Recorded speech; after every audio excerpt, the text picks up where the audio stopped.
Assalamu alaikum. Welcome to the first lecture of chapter 5, Fracture Mechanisms in Metals. Before we go further, a very quick recap of the course until now. Chapter 1 was divided into two portions, chapter 1A and chapter 1B, and that provided a very broad spectrum introduction to the whole course of fracture mechanics. All the normal things related to fracture mechanics that you had done in earlier courses on material science, manufacturing, solid mechanics, machine design, and so on, including, of course, fatigue and creep and other things like that. Chapter 2 was proper formal fracture mechanics, linear elastic fracture mechanics. Chapter 3 was the second portion of formal fracture mechanics, elastic plastic fracture mechanics. So with these, now you have a pretty good idea, basic level of course, of what is the whole field of fracture mechanics. Of course, we have already mentioned in these chapters how tests and experimental work is done in fracture mechanics. The initial ones, like very basic tensile test, stress strain diagrams, hardness test, and so on, which also give properties related to fracture mechanics, are the basics that you already know. But then the proper fracture mechanics test with machines that can measure at nanometric level the changes in the crack size as the crack grows and so on. Then when you went to elastic plastic fracture mechanics, the tests that can be done to conduct CTOD measurements and J integral measurements. So those we have mentioned, but except the standard fracture mechanics test, we have not defined them or described them in a lot of detail. But whenever they were there, we mentioned the chapters in the textbook where more details are available. Now in this chapter, we are going back to the basics. We are going to the material science aspect of fracture mechanics, right? I mean, we are again trying to go back to the material science, not the physics side, right? The physics side is the mechanics. So the mechanics of fracture. But if the material is like this, then how the fracture will proceed? If the material is of this type, how it will proceed, right? And so on. So the material science aspect of fracture mechanics, that is what we will cover in this chapter, fracture mechanisms in metals. Okay. As I usually try to do, that before we start what is there in this chapter, from the internet, from different sources, we take some pictures, real ones, which are very much related to us. For example, here we are showing you an aluminum crank arm, right? That shows a fracture from metal fatigue, right? It has fractured, and here is a blow up of the fractured thing. So what was the mechanism? It failed due to fatigue that happened in the metal. Here we are showing you a helical gear. It failed by fatigue, cracking, and fast fracture. You can see the fracture, right? And it is a helical gear, the helix on the gear, right? So why do I want to show you these pictures is that this is very real. This is not something that you are studying in a course. Here we are showing you a bicycle frame, and again fatigue cracks. You can see fatigue cracks, and so on, right? Fatigue cracks. And it is a bicycle frame, something very different. So in all of the examples that we just saw, in the aluminum crank arm, in the helical gear, in this bicycle frame, the materials are also very different. There is an aluminum alloy, there is a very high strength steel alloy, and here most probably it is a low caliber steel alloy or an aluminum alloy or a mixture and so on, right? So the materials are also different, but we are trying to trace that what happened in the history of the use of these materials so that the fracture actually happened, right?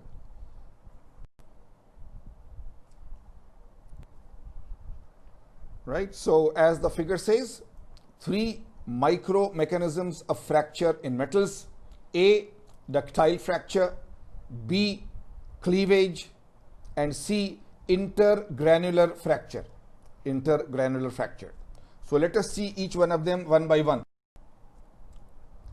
Ductile metals, ductile materials usually fail due to nucleation, growth, and coalescence of microscopic voids that initiate at inclusions and second phase particles. Big sentence. This you understand. This, I mean, when we were telling you of ductile fracture in the very beginning, we told you that some cracks or flaws or whatever you call them are nucleated. They have to be started. Then they have to grow, those voids or those cracks or those flaws, and then they coalesce, they combine and join together so that the cracks become larger, and that is how they fail. And these voids are microscopic. But what is now new here in this slide is that these new microscopic voids or flaws initiate at inclusions. Inclusions, right? Inclusions means there are some particles of some other material. Your material is a steel. You have something else there. Some carbon is there. Some phosphorus is there. Or second phase particles. Second phase particles. We will talk of those second phase particles later. That, for example, you know that when you have a steel, you have ferrite there, that is one phase. You have austenite there, that is another phase. You have delta ferrite there, that is another phase, right? So in metals and so on, and in certain ceramics, you have these phases. So either there are inclusions of other materials or there are second phase particles, and this is the figure, right? That this void, this flaw is being nucleated where there was some foreign particle, some inclusion was there. So each one of them is like this. So now, right, you are applying load, and because of that load, some flaw, some void has been created, but it is not created here or here or here where it was pure metal. It is created in the metal or in the ceramic or whatever, where there was some foreign particle, there was some inclusion or some second phase particle. So wherever that was is where the void will nucleate, will start. So this is ductile materials. Okay, ductile materials fail because of this reason. Second, cleavage fracture, right? If you see schematically, we are showing you the grains in the material, right? Each one of them is a grain. You know that there is a crystal, right? Metals are crystalline, ceramics are crystalline generally. So when you melt the metal, that is how you make the new metal, you melt it, you remove all the impurities, and then you cool it. So when you cool it, you remember that small places, small amounts of solids are formed, right? In each one of them, solid is forming here, solid is forming here, solid is forming here, and this solid is now in the shape of a crystal, and it starts to grow. As you cool down, it starts to grow. So whatever solid was here, in a crystal form, it started growing. This started growing, this started growing. Ultimately, they hit each other, and each one of them is one grain, and these are the grain boundaries, right? So these are crystals that have grown larger under cooling. So these are crystals, and the crack that is happening is through the grains, right? It goes through this grain, it goes through this grain, and so on. So this is called intergranular, right? Sorry, we will show you later on, my mistake. This is called cleavage fracture. When it goes through the grains, it breaks the grains, not on the grain boundaries, it breaks the grains, then it is cleavage. So cleavage fracture involves separation along specific crystallographic planes. That is why I said we will go back to the material science.